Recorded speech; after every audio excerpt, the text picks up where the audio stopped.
നമസ്കാരം. ഇന്ത്യക്കെതിരെ Donald Trump അല്ലെങ്കിൽ അമേരിക്ക പ്രഖ്യാപിച്ച തീരുവ യുദ്ധം അത് ഒരു ആദ്യത്തെ പടിയായിരിക്കില്ല, അതിൻ്റെ തുടർ നടപടികൾ ഉണ്ടാകും എന്നുള്ള സൂചനയാണ് ഇപ്പോൾ അമേരിക്കൻ പ്രസിഡന്റ് ഡൊണാൾഡ് ട്രംപ് നൽകുന്നത്. ഇന്ത്യക്കെതിരെ ആദ്യം 25% തീരുവയാണ് ആദ്യം പ്രഖ്യാപിച്ചത്. പിന്നീട് റഷ്യയിൽ നിന്ന് ഇന്ത്യ ക്രൂഡ് ഓയിൽ വാങ്ങുന്നതിൻ്റെ പിഴയായി 25% പ്രഖ്യാപിച്ചു. അങ്ങനെ മൊത്തം 50% തീരുവയാണ് ഇന്ത്യക്കെതിരെ ഇപ്പോൾ നിലവിലുള്ളത്. എന്നാൽ ഇത് വർദ്ധിപ്പിക്കാനുള്ള സാധ്യതയുണ്ട് എന്നുള്ള ഒരു പരോക്ഷ സൂചന ഡൊണാൾഡ് ട്രംപ് ഇപ്പോൾ നൽകിക്കഴിഞ്ഞു എന്നുള്ളതാണ് ഏറ്റവും പുതിയ വാർത്ത. കഴിഞ്ഞ ദിവസം വൈറ്റ് ഹൗസിൽ പോളണ്ടിൻ്റെ പ്രസിഡന്റ് കരോൾ നവറോക്കി ഇദ്ദേഹവുമായി ഡൊണാൾഡ് ട്രംപ് ഒരു ഔദ്യോഗിക കൂടിക്കാഴ്ച നടത്തിക്കൊണ്ടിരിക്കുകയായിരുന്നു. അതിനുശേഷം ഈ രാഷ്ട്ര നേതാക്കൾ ട്രംപിനെ കണ്ടു കഴിഞ്ഞാൽ ഒരു സംയുക്ത വാർത്താ സമ്മേളനം നടക്കാറുണ്ട്. അപ്പോൾ അത്തരത്തിൽ ഒരു വാർത്താ സമ്മേളനത്തിനിടെ ഒരു പോളണ്ടിൽ നിന്ന് വന്ന ഒരു മാധ്യമപ്രവർത്തകൻ ട്രംപിനോട് ചോദിച്ചു, അതായത് റഷ്യൻ പ്രസിഡന്റ് വ്ളാഡിമിർ പുടിൻ്റെ നടപടികളിൽ താങ്കൾ വല്ലാതെ അസ്വസ്ഥനാണ്. അത്തരത്തിൽ താങ്കൾ അദ്ദേഹത്തിൻ്റെ ചെയ്തികളിൽ കടുത്ത വിയോജിപ്പ് താങ്കൾക്കുണ്ട്. എന്നിട്ട് എന്തുകൊണ്ട് പുടിനെതിരെ നടപടി ഉണ്ടായില്ല? എന്തുകൊണ്ട് പുടിനെതിരെ അല്ലെങ്കിൽ റഷ്യക്കെതിരെ കൂടുതൽ നിയന്ത്രണങ്ങൾ അമേരിക്ക ഏർപ്പെടുത്തിയില്ല? നമുക്കറിയാമല്ലോ, റഷ്യക്കെതിരെ നേരത്തെ തന്നെ അമേരിക്ക ഉപരോധം പ്രഖ്യാപിച്ചിരുന്നു. ഉക്രൈനെതിരെ നടത്തുന്ന യുദ്ധത്തിൻ്റെ പേരിൽ വലിയ രീതിയിലുള്ള സാമ്പത്തിക ഉപരോധം റഷ്യക്കെതിരെ പ്രഖ്യാപിച്ചു. ഇതിനെ തുടർന്നാണ് റഷ്യയ്ക്ക് യൂറോപ്യൻ രാജ്യങ്ങളിലേക്കോ അല്ലെങ്കിൽ മറ്റ് രാജ്യങ്ങളിലേക്കോ സുഗമമായി അവരുടെ ക്രൂഡ് ഓയിൽ കയറ്റി അയക്കാൻ പറ്റാത്ത സാഹചര്യം ഉണ്ടായത്. ഈ ഒരു ഗ്യാപ്പിലാണ് ഇന്ത്യ റഷ്യയിൽ നിന്ന് ക്രൂഡ് ഓയിൽ വാങ്ങിക്കുകയും അത് സംസ്കരിച്ച് നമ്മുടെ ഇന്ത്യൻ വിപണികളിലും അതേപോലെ തന്നെ മറ്റ് യൂറോപ്യൻ രാജ്യങ്ങളിലേക്ക് കയറ്റി അയക്കുകയും ചെയ്യുന്ന നടപടി ഇന്ത്യ ആരംഭിച്ചത് അപ്പോഴാണ്. അപ്പോൾ ഈ ഉപരോധം പ്രഖ്യാപിച്ചത് കഴിഞ്ഞാൽ പിന്നെ റഷ്യക്കെതിരെ കാര്യമായ നടപടിയൊന്നും അമേരിക്ക പ്രഖ്യാപിച്ചിട്ടില്ല. കൂടുതൽ നടപടികൾക്ക് അമേരിക്ക തയ്യാറായിട്ടില്ല. അതെന്തുകൊണ്ട് എന്നുള്ളത് ഒരു പോളണ്ട് മാധ്യമപ്രവർത്തകൻ അദ്ദേഹത്തോട് ചോദിച്ചു. അപ്പോൾ ട്രംപ് നൽകിയ മറുപടി, അപ്പോൾ നിങ്ങൾ ഇന്ത്യക്കെതിരെ കൊടുത്ത രണ്ടാമത് ഉപരോധം അല്ലെങ്കിൽ രണ്ടാമത് തീരുവ അത് നിങ്ങൾ ശ്രദ്ധിച്ചില്ലേ? അത് റഷ്യക്കെതിരെ ഉള്ളതാണ് എന്നുള്ളതാണ് ട്രംപ് വ്യക്തമാക്കുന്നത്. ഇന്ത്യക്കെതിരെ ആദ്യം 25% തീരുവ ചുമത്തി. പിന്നെ രണ്ടാം ഘട്ടം എന്ന നിലയിൽ 25% കൂടി തീരുവ ട്രംപ് ചുമത്തി. അങ്ങനെ 2 ഘട്ടമായി ഇന്ത്യക്കെതിരെ തീരുവ ചുമത്തിയത് റഷ്യക്കെതിരെയുള്ള നടപടി എന്ന നിലയിലാണ് എന്നാണ് ട്രംപ് വിശദീകരിക്കുന്നത്. ട്രംപ് ഒരു കാര്യം കൂടി കൂട്ടിച്ചേർക്കുന്നുണ്ട്. റഷ്യൻ ക്രൂഡ് ഓയിലിൻ്റെ ഏറ്റവും വലിയ രണ്ടാമത്തെ ഉപഭോക്താവാണ് ഇന്ത്യ. 1ാം സ്ഥാനം ചൈനയാണ്. പക്ഷേ ഇന്ത്യയും ചൈനയും തമ്മിൽ ഇക്കാര്യത്തിൽ നേരിയ വ്യത്യാസം മാത്രമേ ഉള്ളൂ. രണ്ടും ഏതാണ്ട് തുല്യമായിട്ട് തന്നെ റഷ്യയിൽ നിന്ന് ക്രൂഡ് ഓയിൽ വാങ്ങുന്നുണ്ട് എന്നുള്ളതാണ് ട്രംപ് വിശദീകരിക്കുന്നത്.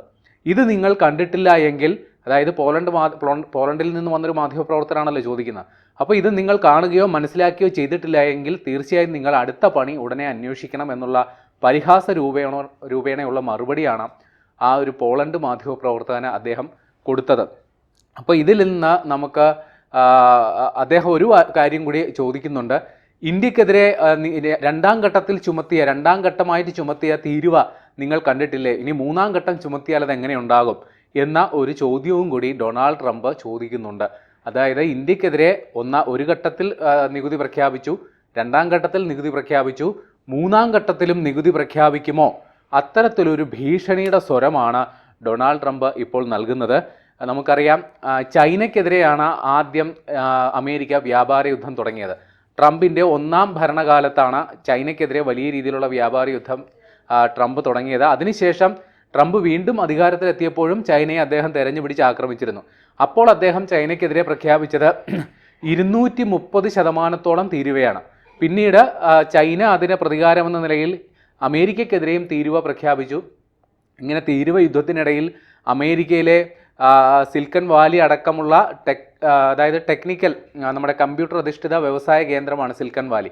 അവിടെ അടക്കം കടുത്ത പ്രതിസന്ധിയിലേക്ക് പോയ ഒരു സാഹചര്യത്തിലാണ് ചൈനയുമായിട്ടുള്ള വ്യാപാര യുദ്ധത്തിൽ ഒരു കോംപ്രമൈസ് ചെയ്യാൻ, ഒരു വിട്ടുവീഴ്ച ചെയ്യാൻ ട്രംപ് തയ്യാറായത്. ഇപ്പോൾ ചൈനയ്ക്കെതിരെ പ്രഖ്യാപിച്ചിരിക്കുന്നത് 30% നികുതിയാണ്.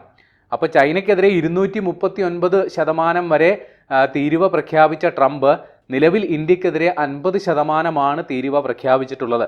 അപ്പോൾ ട്രംപിനെ സംബന്ധിച്ച് 50% വരെ തീരുവ പ്രഖ്യാപിച്ചത് വലിയ വിഷയമുള്ള കാര്യമൊന്നുമല്ല.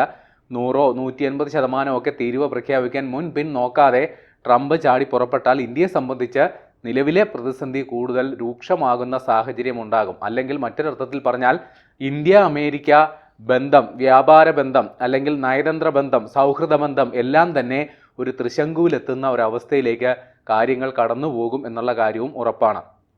ഇന്ത്യ ആവർത്തിച്ച് വ്യക്തമാക്കുന്നുണ്ട് എന്തുകൊണ്ട് ഇന്ത്യ റഷ്യയിൽ നിന്ന് ക്രൂഡ് ഓയിൽ വാങ്ങി. കാരണം നമുക്ക് എല്ലാവർക്കും അറിയാവുന്നതുപോലെ ഇന്ത്യക്ക് സ്വന്തം നിലയിൽ ക്രൂഡ് ഓയിൽ ശേഖരം ഇല്ല, അല്ലെങ്കിൽ നമുക്ക് ഇവിടെ നിന്ന് ഖനനം ചെയ്തെടുക്കാൻ വലിയ രീതിയിലുള്ള ക്രൂഡ് ഓയിൽ സമ്പത്ത് നമുക്കില്ല.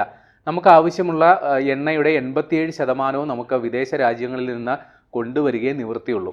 നമ്മൾ നേരത്തെ നമ്മുടെ ഗൾഫ് രാജ്യങ്ങളിൽ നിന്നാണ് ക്രൂഡ് ഓയിൽ വാങ്ങിക്കൊണ്ടിരുന്നത്.